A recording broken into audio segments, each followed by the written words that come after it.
Hey, this is Mike Goldberg, the voice of Bellator MMA. Join us right now for MMA FanCast.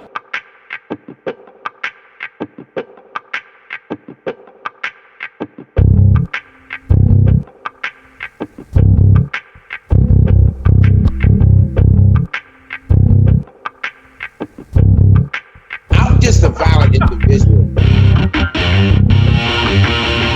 Jimmy, you did a great job with that.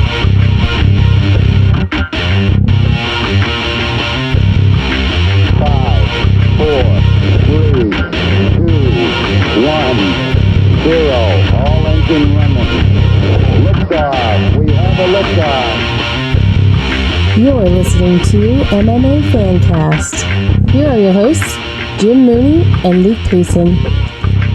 Hey, this is Luke, and today I'm joined by freshly minted 145-pound featherweight champion of the world for 247 Fighting Championships, John DeJesus. John, welcome to the program.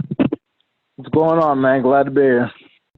Hey, buddy, it's great having you on the show, and I like to think of shows a couple days after a fight as sort of an after-action review. You know, you were just in the cage a couple days ago, fighting and defeating Ethan Goss in the second round by strikes. Kind of walk us through, maybe, if you can, round by round, or how the finish came to be. Walk us through what you thought of your fight and how it went, and then we'll go from there. All right, sounds good. So I show up to the venue. My name's called out. I make my walk to the cage, and as soon as I get in that cage, I look at Ethan Goss, and I never take my eyes off him. I felt like a nervous energy coming from his side, so I just kept the pressure on him, you know what I mean? I kept on him. The ring started, the fight started. I come out with my jab. I plan to land at least 100 jabs to his face. That was the whole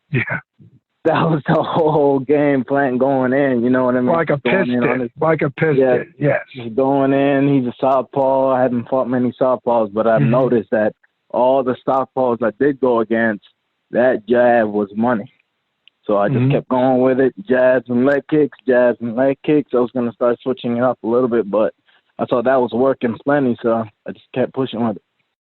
Absolutely. So, and from my point of view, seeing that the leg kick started a red welt within maybe 2 or 3 leg kicks and started to affect him. Now, you're a southpaw, so some people might not know that listening to this, and you're absolutely correct. Southpaw versus southpaw is pretty rare. And why do you think the jab to a southpaw from a southpaw is so valuable and such a good weapon? A jab from a southpaw to a southpaw is just like a blinding weapon. When you jab as a southpaw, when you jab a person that's orthodox, their hand is all in the way. They're too close for comfort. You know what I mean? Like, their jab hand's right there, right in front of yours, so you can't really gauge that distance. So if you become a good jabber versus an orthodox, if you're a southpaw, that southpaw versus southpaw, as you can see, it's going to be money. It's even better, right? Absolutely. Right. You mentioned your game plan. When did you, and you mentioned that it was working, which it absolutely did. You controlled the fight. You had him on defense, and then obviously you finished in the second round, which we'll get to.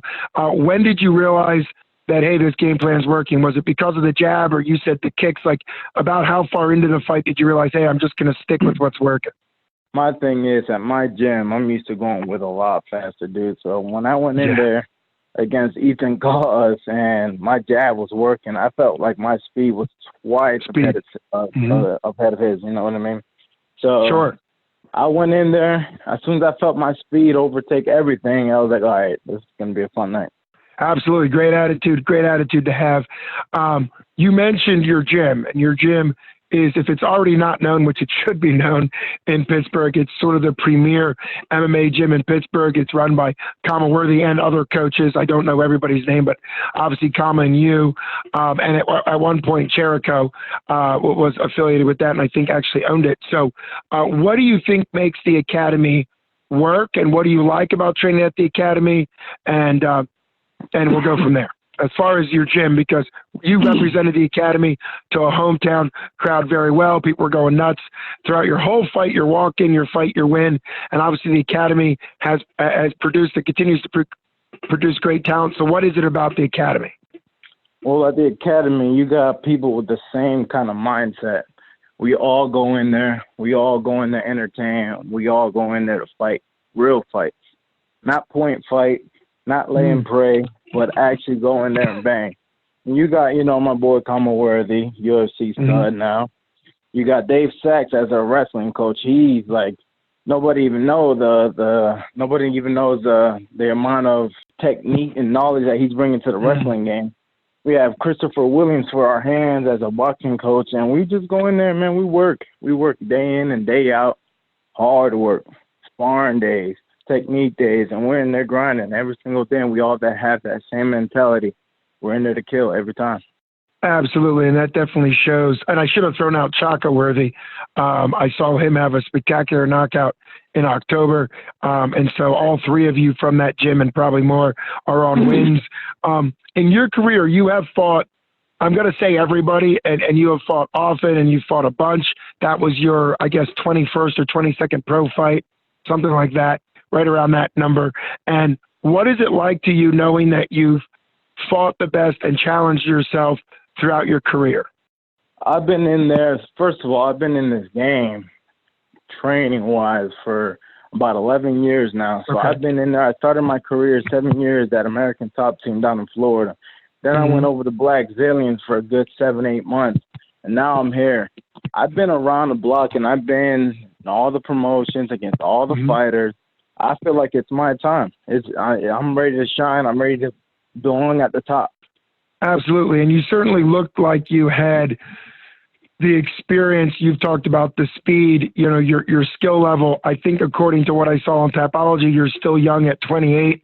You have a ton of experience, and it's interesting that you won on the same card that Yuri won, and Yuri Vielfort, and he has a similar, I'm not comparing you guys apples to apples, I'm just saying he's traveled all over the place, he's had a ton of fights, and now he feels like he's hitting his prime as well.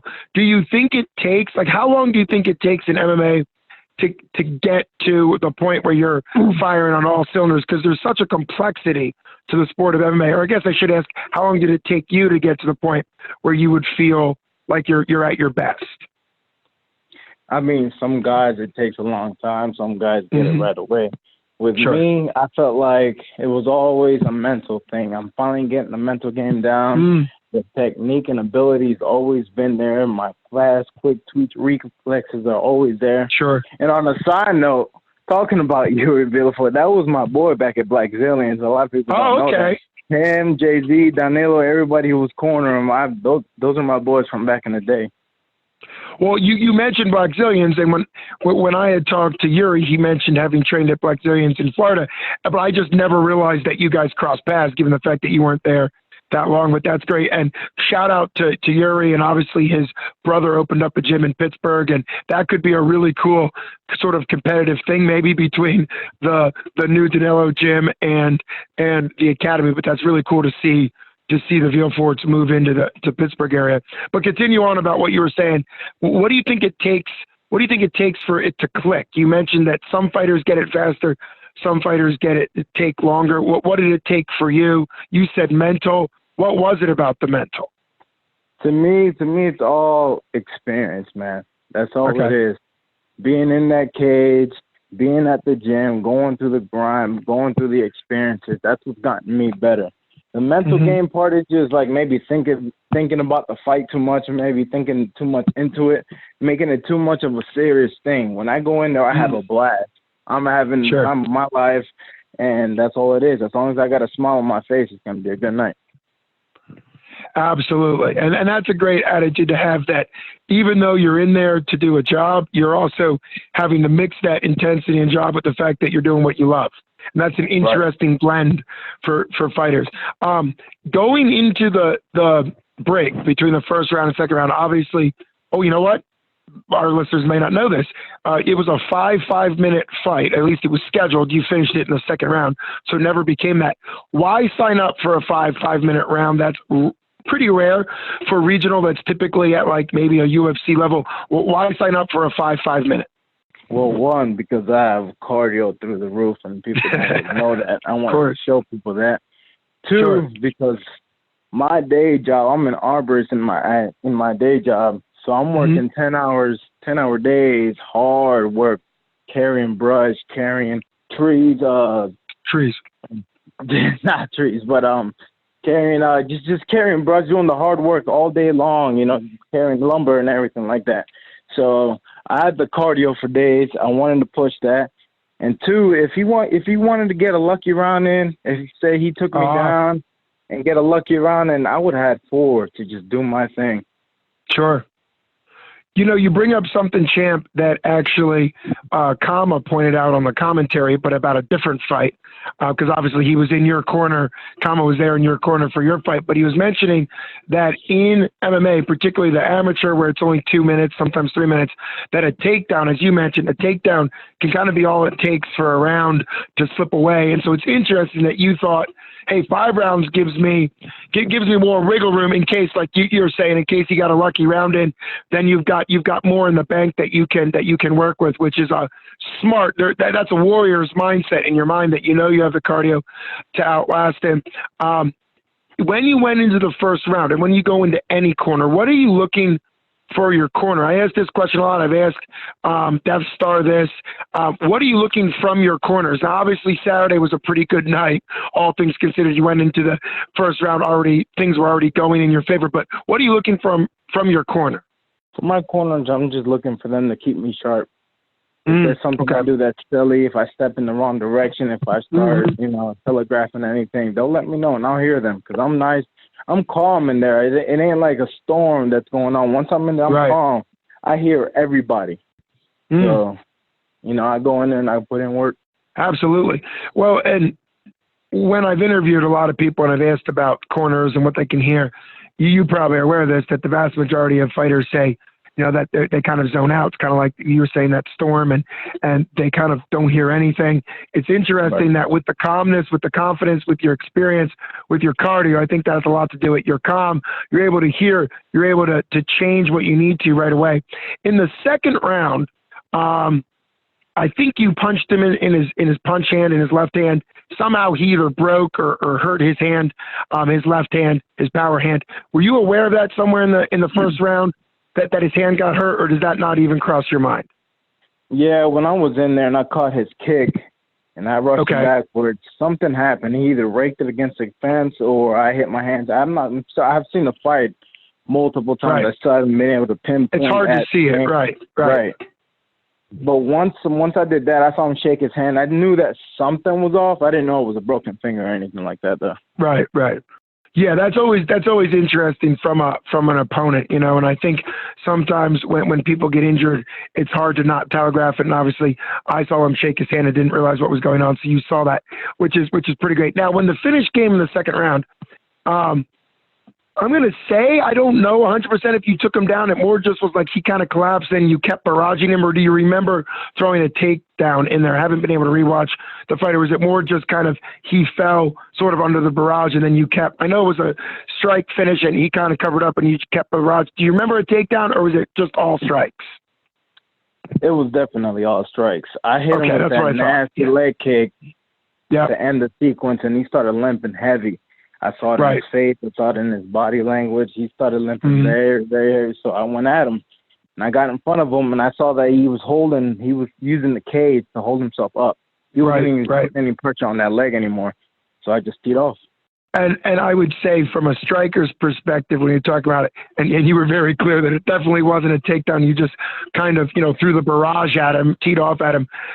How good does that feel when your damage is all strike related? Not that I'm taking anything away from guys that do a ground and pounder that takes somebody down, and you mentioned lay and pray. Not that I'm trying to take anything away from that, but how good is it to know that it was all of your weapons that put him on the ground? You didn't hit a shot. Not that that's bad, but it was all of your damage. Is that an extra notch in your belt, or does it even matter? 100%, man. I was in my flow state. And I went in there and I was doing what I love to do, which is bang. You know what I mean? I like the Taekwondo style. I like the Muay Thai style. Don't get it twisted. I know how to wrestle. I know how to jiu. Of course. As everybody loves to say, I'm a purple belt in jiu-jitsu, and I know how to use my jiu-jitsu. Trust that. But if you would have asked me 10 times out of 10, what do you like to do the most? I'm going to tell you my fists, my elbows, my knees, and my shins. Right. I like throwing Supermans, and I love throwing head kicks. Speaking of the head kick, because I don't think you attempted a head kick. or landed a head kick. Did that come to mind when he started limping? Obviously, the way you ended it was perfect. He started limping, couldn't really stand it. You were halfway through the second round, just about, when the finish came.